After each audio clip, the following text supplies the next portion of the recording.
ప్రియమైన దేవుని బిడ్డలారా, ప్రార్థన చేసుకుని వాక్యంలోనికి వెళదాం. మహోన్నతుడా, ప్రేమ కనికరం కలిగిన దేవా, నీకే వందనాలు, స్తుతులు, స్తోత్రాలు తండ్రి. వాక్యం వింటున్న ప్రతి తండ్రిని, తల్లిని దీవించండి ప్రభువా. మీ ఆత్మ సత్యంతో జీవంతో నింపండి. ఈ రోజున విశ్వాసులు ఎలా ఉంటున్నారు అనే ఒక భావాన్ని విడమర్చి విప్పి చెప్పగల సమర్థుడివి, శక్తి గలవాడివి నీవేనని ప్రభువైన యేసు క్రీస్తు నామ పేరట అడిగి మిక్కిలి వినయంతో వేడుకుంటున్నాను ప్రియా పరలోకపు తండ్రి. ఆమేన్. చూడండి ప్రియమైన దేవుని బిడ్డలారా, ఇశ్రాయేలీల ప్రజలు ఎలా ఉంటున్నారు, అలాగే ఈనాడు క్రైస్తవులు ఎలా ఉంటున్నారు అనేది మనము ధ్యానించుకుందాం. యెషయా గ్రంథము 30వ అధ్యాయము, యెషయా గ్రంథము 30వ అధ్యాయము 5వ వాక్యము. వారందరూ తమకు అక్కరకు రాక ఏ సహాయముకైనను ఏ ప్రయోజనముకైనను పనికిరాక సిగ్గుయు నిందయు కలుగజేయు ఆ జనుల విషయమై సిగ్గుపడుదురు. చూడండి ప్రియమైన దేవుని బిడ్డలారా, మరి వాస్తవానికి సిగ్గు అనేది అవ్వకి ఆదాముకి ఏదోను తోటలో తెలిసింది. అవ్వకి ఆదాముకి ఏదోను తోటలో సిగ్గు అనేది తెలిసింది ప్రియమైన వారలారా. అంతకుముందు సిగ్గు అనేది వారికి తెలియదు. మరి అట్లాగే మరి సైన్స్ ప్రకారంగా చూస్తే మరి వస్త్రాలు ఖచ్చితంగా ఉండాలి, అది శరీరానికి సంబంధించింది. మరి కొన్ని మాటలు సిగ్గులేని మాటలు మాట్లాడుతూ ఉంటారు. వంకర మాటలు మాట్లాడినప్పుడు పెద్దలు ఏమంటారంటే సిగ్గులేని మాటలు మాట్లాడవద్దు. ఆ మాటలు మీకు లోకంలో నుంచి వచ్చాము కనుక ఎంత క్రైస్తవులు అయినప్పటికీ కూడా ఆ సిగ్గులేని మాటలు ఎలా ఉంటాయో మీకు తెలుసు, సిగ్గులేని ప్రవర్తన ఎలా ఉంటుందో కూడా తెలుసు కదండి. తల్లిదండ్రిని మోసం చేసేవాళ్ళు యవనస్తులు ఉన్నారు, సిగ్గులేని కార్యాలు చేస్తున్నారు. భర్తని మోసం చేసేవాళ్ళు ఉన్నారు, సిగ్గులేని కార్యాలు చేస్తూ దేవుని నామాన్ని అవమానపరుస్తున్నారు. ఎవరి వీళ్ళు? క్రైస్తవులు.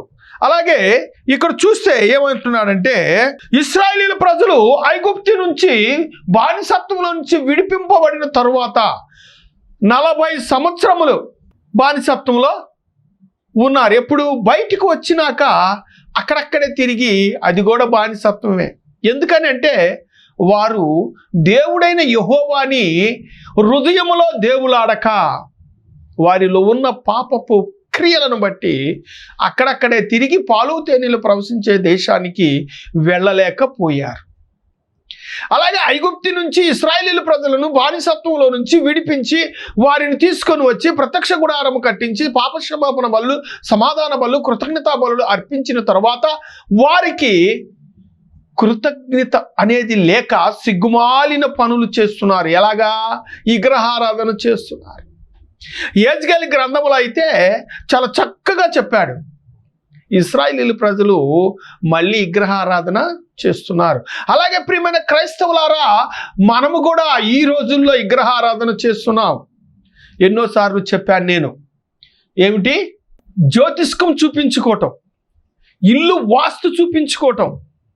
అలాగే మా అమ్మాయికి ఉద్యోగం వస్తుందా రాదా, మా అబ్బాయికి ఉద్యోగం వస్తుందా రాదా అని కూడా ఈ మధ్య ఏం చేస్తున్నారంటే శకునము చెప్పు వారి యొద్దకు వెళుతున్నారు. ఎవరు వీరు? క్రైస్తవులు. ఈ మధ్య చాలామంది కూడా ప్రవశిస్తున్నారు.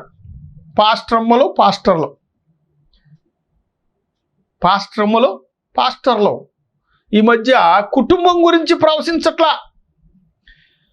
తన బిడ్డల గురించి, తన వంశం గురించి అట్టి ప్రవచనాలు ప్రవచించట్లేదు, కానీ ఎదటి వారి గురించి మటుకు ప్రవశిస్తున్నారు. సిగ్గుమాలిన పనులు చేస్తున్నారు. ఒక పాస్టర్ అంటాడు, ప్రియమైన వారలారా, ప్రభు రాత్రి భోజనము తీసుకుని వచ్చి ఒకే శరీరమై ఉన్నాం, మనము క్రీస్తులో జీవిస్తున్నాము, మనము కాలు ఒకరని, చెయ్యి ఒకరని, ముక్కు ఒకరని అని చెప్పుకుంటే దేహము వ్యర్థం.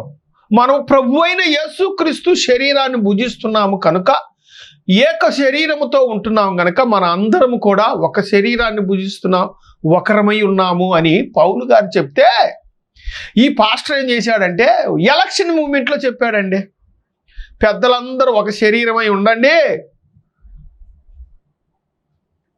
ఎంత పొరపాటు మాట అండి. ఇంకొక పాస్టర్ నాకు ఫోన్ చేసి అంటాడు, ఏంటంటే ఆ పనులు మాటలు ఏంటది అని నన్ను అడిగాడు. నాకు తెలియదయ్యా, నేను వినలేదు, నాకు తెలియదు, నువ్వు చెప్పేదాకా. ప్రభురాత్రి భోజనం దేనికి చెప్తున్నాడు? ఒక శరీరం అందుకుంటున్నాము, ఒక శరీరాన్ని భుజిస్తున్నాము కనుక మనం అందరము ఏక శరీరాన్ని భుజిస్తున్నాం, ఏకమై దేవునిలో పరిశుద్ధాత్మని పొందుకొని జీవించాలి. దేవునిలో పరిశుద్ధాత్మని పొందుకొని ఆ పరిశుద్ధాత్మ ప్రకారంగా మనం జీవించిన యెడల మనకు ఆశీర్వాదం కలుగును అని పౌలు గారు చెప్తే, ఈ పాస్టర్ గారేమో చర్చిలో ఎలక్షన్ జరుగుతుంటే ఆ ఎలక్షన్లకు చెప్తాడంటే తను. నేను ఇంతవరకు వినలా, ఒకసారి వినాలి. ప్రియమైన వారలారా, జ్ఞాపకం చేసుకో, అలాంటి సిగ్గుపడే మాటలు చెప్పవద్దు దయచేసి. 10 మంది ఏమనుకుంటారో కూడా అది దాన్ని గమనించండి. నూనె రాసుకుంటే తలకు రాసుకునే నూనె తలకు రాసుకోవాలి, చేతికి రాసుకునే నూనె చేతికి రాసుకోవాలి. అంతేగాని కాళ్ళకు రాసుకునే నూనె తీసుకొచ్చి తలకు రాసుకుంటారండి. ఎక్కడ చెప్పాలా మాటలు? ఏంటి ఆ మాటకు అర్థం, పరమార్థం? ఇప్పుడు ఉపమానం ఏం చెప్పాడు? అయ్యా, ఒకడు మధ్యాహ్నం వచ్చాడు, ఒకడు ఉదయం వచ్చాడు, ఒకడు ఇంకా కాసేపటికి ఇంటికి వెళ్ళిపోదాం అనగా కూలివాడు వచ్చాడయ్యా ద్రాక్ష తోటలో పనికి అని అంటే, దాని ఉపమానం ఏమిటంటే ప్రియమైన వారలారా, వాస్తవానికి అది పరలోక రాజ్యానికి సంబంధించింది. ద్రాక్ష తోట అనేది పరలోక రాజ్యం. కుమారుడు ద్వారాగా అనగా ప్రభు అయిన యేసుక్రీస్తుని తన సొంత రక్షకుడుగా అంగీకరించిన వాడు దేవుని రాజ్యానికి వారసుడు, అనగా ద్రాక్ష తోటలోనికి వెళ్తాడు, అనగా పరిశుద్ధాత్మని నింపుకొని పరలోక రాజ్యానికి వారసుడవుతాడు. కూలి అనగా తలాంతులు, కూలి అనగా తలాంతులు.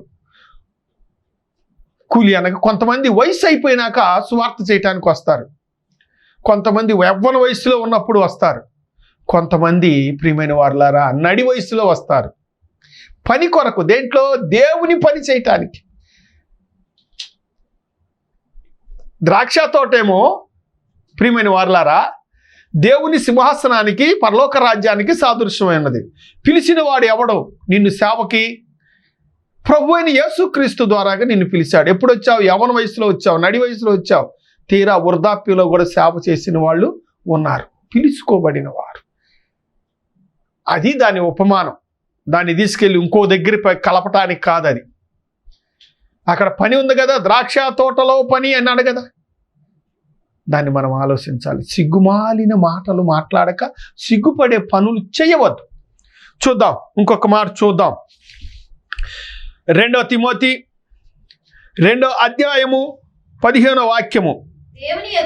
దేవుని ఎదుట యోగ్యునిగాను సిగ్గుపడలేని అక్కరలేని పనివాడిగా సత్యవాక్యమును సరిగా ఉపదేశించువానిగా నిన్ను నీవే అదిగో చూడండి, నిన్ను నీవే దేవునికి కనపరుచుకో. ప్రభు రాత్రి భోజనం తీసుకొచ్చి చర్చి ఎలక్షన్లో చెప్పటం కాదండి, పెద్దలకు చెప్పటం కాదు. ప్రభురాత్రి భోజనం అది. యవ్వన వయసులో పిలుచుకున్నాడు సువార్తకి, నడి వయసులో పిలుచుకున్నాడు సువార్తకి, వృద్ధాప్యమందు పిలుచుకున్నాడు సువార్తకి. అది ద్రాక్ష తోట ఉపమానం. అది పనివాడి యొక్క లక్షణం, అనగా సేవకుని యొక్కన పిలుపు. ఇక్కడ అంటున్నాడు కదా, ఎంత చక్కగా మాట్లాడుతున్నాడు తిమోతిలో.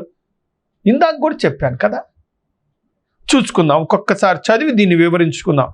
దేవుని ఎదుట యోగ్యునిగాను సిగ్గుపడనక్కరలేని పనివానిగాను సత్యవాక్యమును సరిదిగా ఉపదేశించాలంట.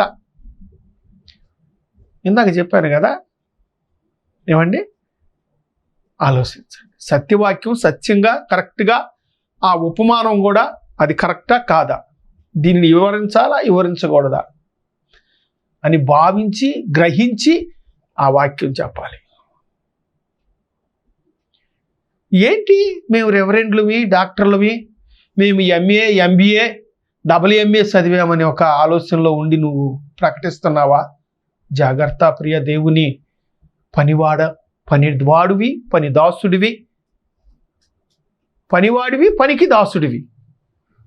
వేరే దాంట్లో కలిపి దయచేసి చెప్పొద్దు.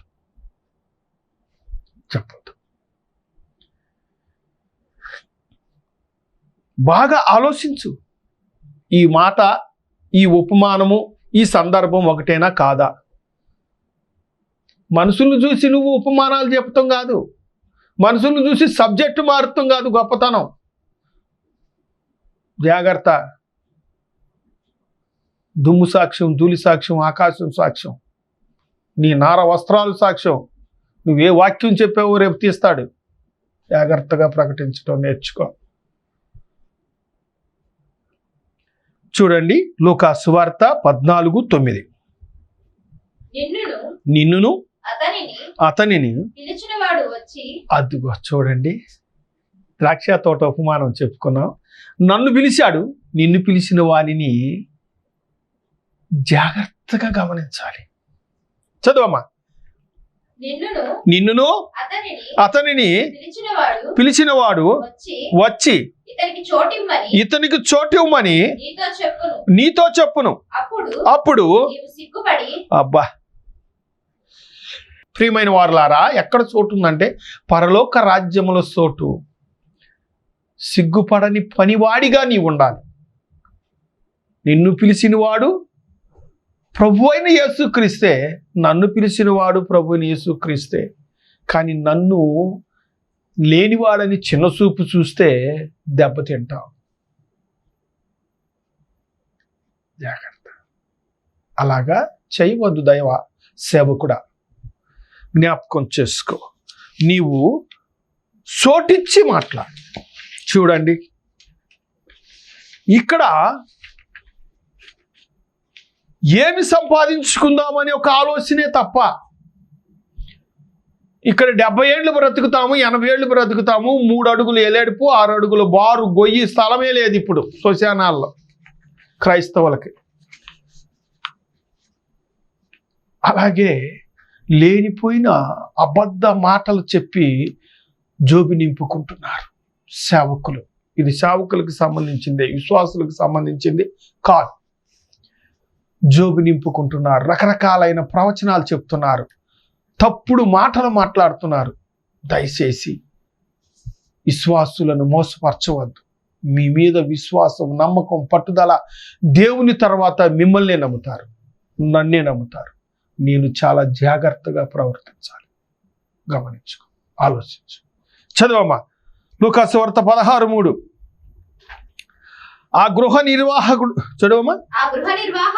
ఆ గృహ నిర్వాహకుడు తనలో తాను, నా యజమానుడు ఈ గృహ నిర్వాహకుడు పనిలో నుండి నన్ను తీసివేయును గనుక నేనేమి చేతును, త్రవ్వలేను. అబ్బా, నా ప్రవర్తనను బట్టి, నా కార్యాలను బట్టి, నా క్రియలను బట్టి నన్ను సేవలో నుంచి తీసేస్తాడండి. తీసేసిన తర్వాత నేను భిక్షమెత్తగలనా, కష్టపడగలనా? మరి ఎందుకని ఇలాంటి సిగ్గుమాలిన పనులు చేస్తున్నారు? ఎన్ని పొరపాట్లు ఉంటున్నాయో తెలుసండి. పేరు పెట్టి చెప్తున్నారు, మాట్లాడుతున్నారు, ఫలానాతని ఇలాగాని. ఏకపత్ని పురుషుడై ఉండాలి అంటున్నాడు. ఏకపత్ని పురుషుడై ఉండాలంటున్నాడు. నీ ప్రవర్తన ప్రభువైన యేసుక్రీస్తు వలె జీవించాలంటున్నాడు, లేదా అపోస్తలుడైన పౌలు వలె జీవించాలంటున్నాడు. మరి నీ ప్రవర్తన ఎలా ఉంటుంది? ప్రియ దైవ సేవకుడా, జ్ఞాపకం చేసుకో. ఇక్కడ ఇంతమందిని మోసం చేసినంత మాత్రాన రేపు నువ్వు అక్కడికి వెళ్ళి అక్కడ తీర్పు రోజున ఆ లెక్క తీసినప్పుడు ఏమైపోతావో గమనించుకో, ఆలోచించుకో. గమనించుకో, ఆలోచించుకో. తీర్పు ఉందండి, లెక్క ఉందండి. ఒక్కసారి చదువు అమ్మ మాట, కిందకి వెళ్ళిపోదాం.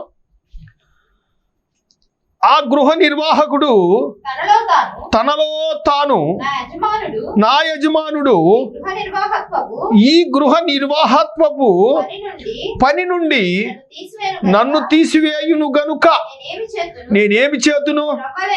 అబ్బా చూడండి, త్రవ్వలేను అంటే కష్టపడలేను, అడుక్కోవడానికి సిగ్గుపడతాడు. ఎందుకంటే నిన్నటిదాకా మంచి సింహాసనం మీద కూర్చున్నాడు కదా. లేదు, చక్కగా చెప్తా నేను ఇప్పుడు పబ్లిక్గా.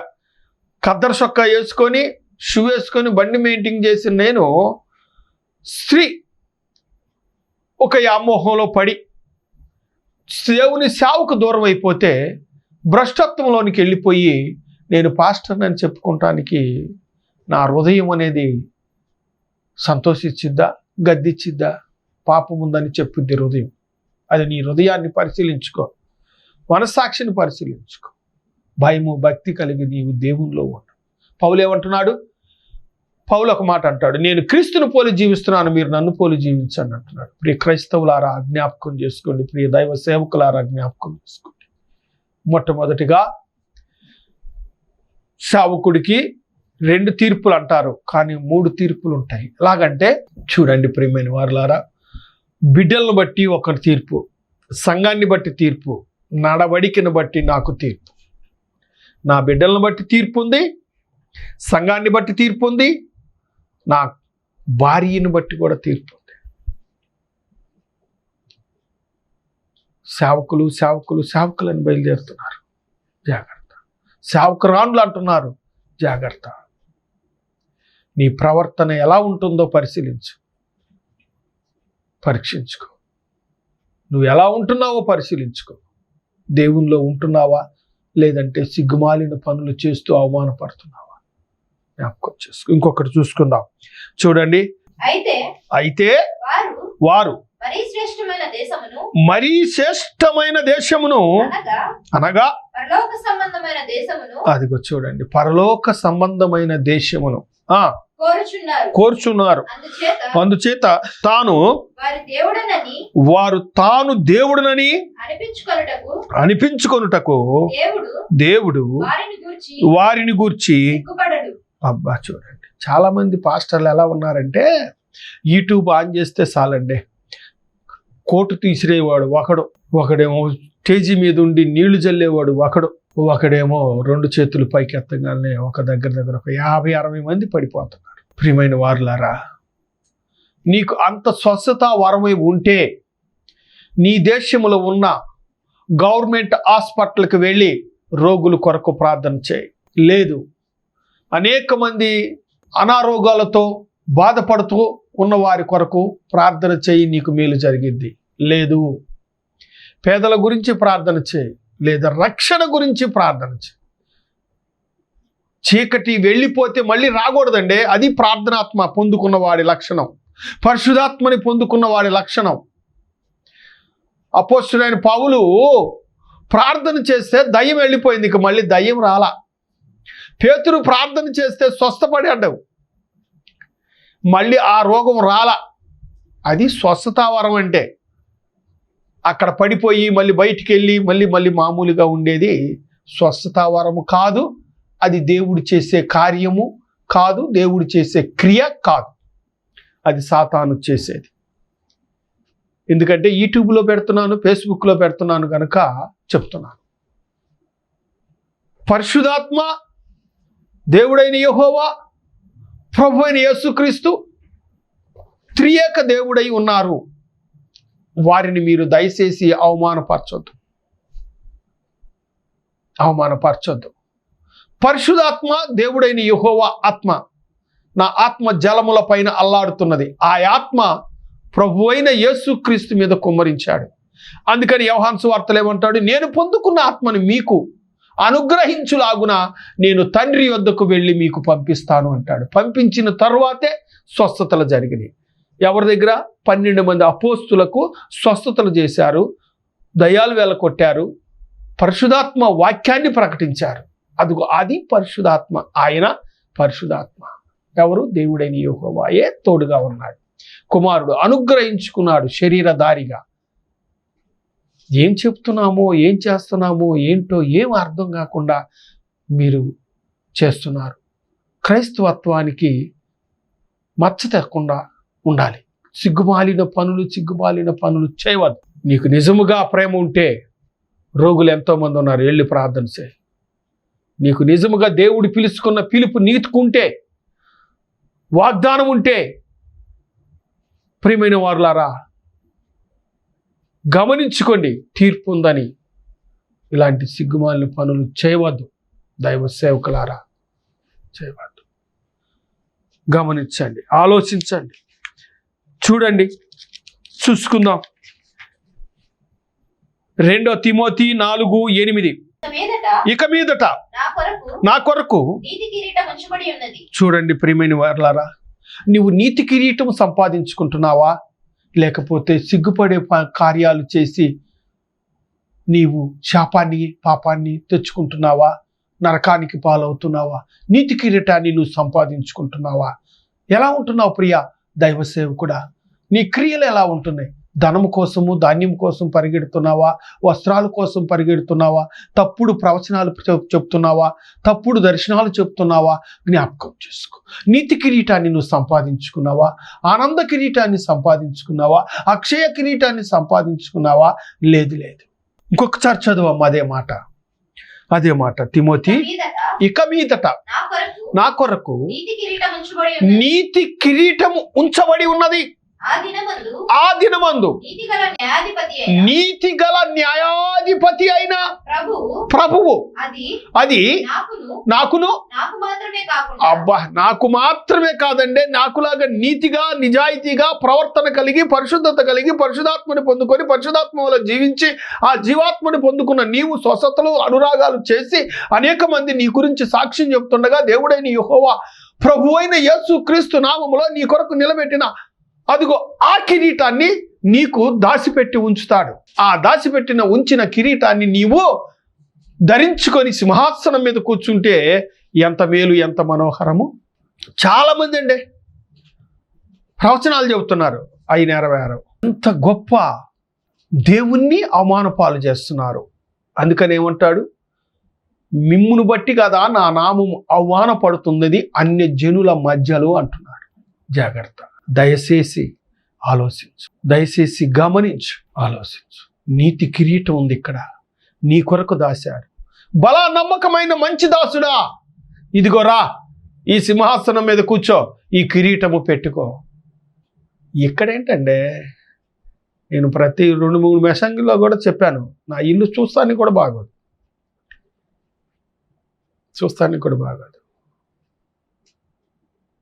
ప్రియమైన వారలారా, ఇంకా నీతిగా నేను లేను, నేను పాపిని అని నేను రోజు ఒప్పుకుంటాను. వస్త్రాలు ఆశించినా పాపమేనండి. దైవ సేవకుడు ఈ భూమి మీద ఏది ఆశించినా పాపం చేసినట్లే దేవుని దృష్టికి. దయచేసి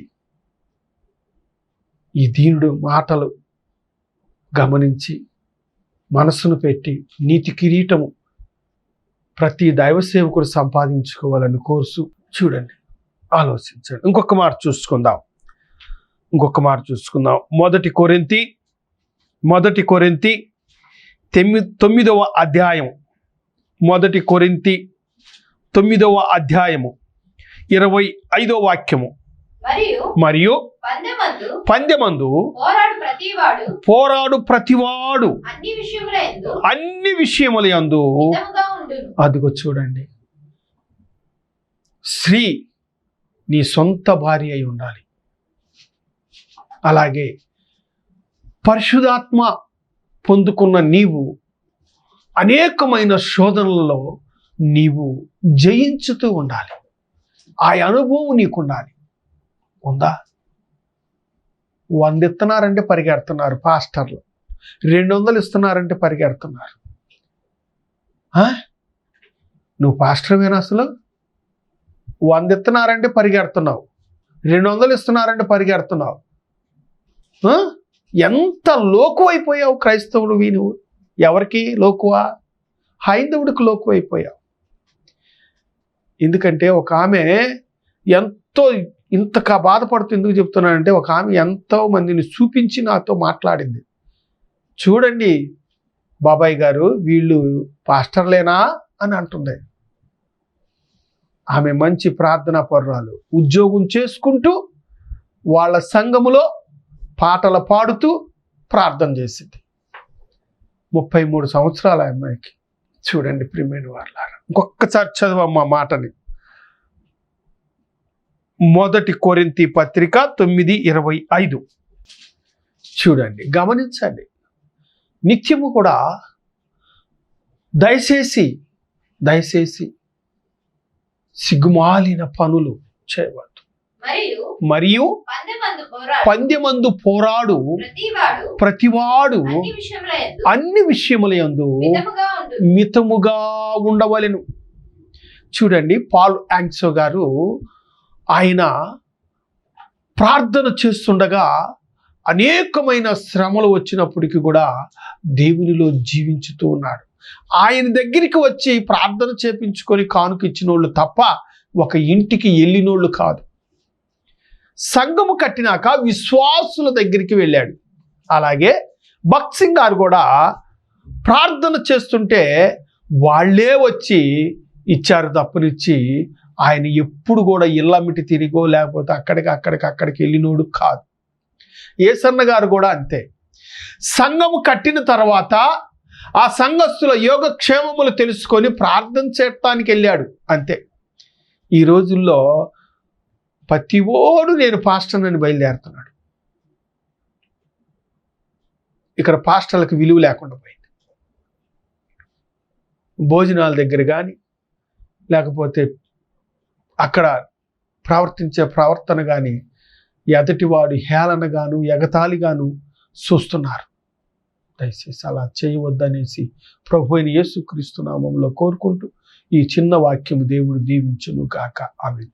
ప్రార్థన చేసుకుందాం. మహోన్నతుడా, ప్రేమ కనికరం కలిగిన దేవా, నీకే వందనాలు, స్తోత్రాలు తండ్రి. ఇంకా ఎవరైనాను మనసు నొప్పించిన ఎడల దయతో, ప్రేమతో, కృపతో, కనికరంతో క్షమించండి. వారి హృదయాలను పరింపజేయండి, ఫలింపచేయండి, అభివృద్ధిపరచండి, ధనాపేక్ష తీసివేయండి. ఏ కోరికైతే ఈ లోకముతో ఉంటున్నారో ప్రతి కోరికను, నీకిష్టము లేని ప్రతి కోరికను ప్రతి దైవ సేవకుడుల నుంచి తీసివేసి మహిమ పొందమని, నీ ఆత్మతో, నీ సత్యంతో, జీవంతో నింపమని, పరిశుద్ధపరిచి పవిత్రపరచమని నా ప్రభుని ప్రియ కుమారుడైన ప్రభుని యేసుక్రీస్తు నామమున పేరిట అడిగి మిక్కిలి వినయంతో వేడుకుంటున్నాను ప్రియ పరలోకపు తండ్రి. ఆమేన్. యేసు రక్తమే చేసిరు, రక్తం యేసుకు సంపద కలుగును గాక. ఆమేన్. ఈ కార్యక్రమానికి సహకరించుటకు, మీ కానుకలు పంపుటకు మా అకౌంట్ నంబర్ 427729059996. ఈ కార్యక్రమానికి సహకరించుటకు, మీ కానుకలు పంపుటకు మా అకౌంట్ నంబర్ 427729059996.